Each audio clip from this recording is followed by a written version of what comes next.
రీసెంట్‌గా మేము తిరుపతికెళ్ళాము. అక్కడ 10 డేస్ ఉన్నాము. తర్వాత బెంగుళూరుకొచ్చాము.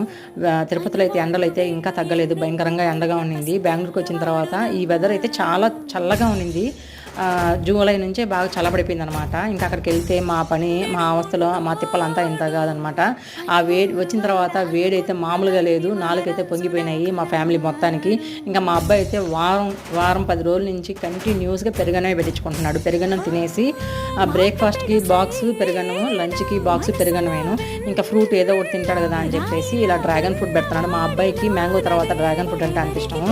ఈ డ్రాగన్ ఫ్రూట్ కూడా మా అబ్బాయి లాగా జర జారిపోతా ఉంది. ఇంకా ఈ బాక్స్‌లో పడిపోకుండా మధ్యలో పార్టీషన్‌గా నాప్కిన్ అయితే ఇలాగా రోల్ చేసి స్ట్రైట్‌గా పెడుతున్నాను. బాక్స్‌లో పడిపోకుండా ఉండాలని చెప్పేసి. మా అబ్బాయి అయితే చిన్నప్పటి నుంచి బాగా పెద్దరా ఎన్ని గొడుగులు ఇంచేశాడు. ఇంకా గొడుగులు అయితే నేను కొనలేదు. ఇప్పుడు స్కూల్‌కి వెళ్ళేటప్పుడు వర్షం పడతా ఉంటే ఇరిగిపోయిన గొడుగే ఇచ్చాను. వాడి ముదురైతే నేను ఇంకా మహా ముదురిని. వాళ్ళ అమ్మని కదా ఇంకెంత ముదురుగా ఉండాలి చెప్పండి.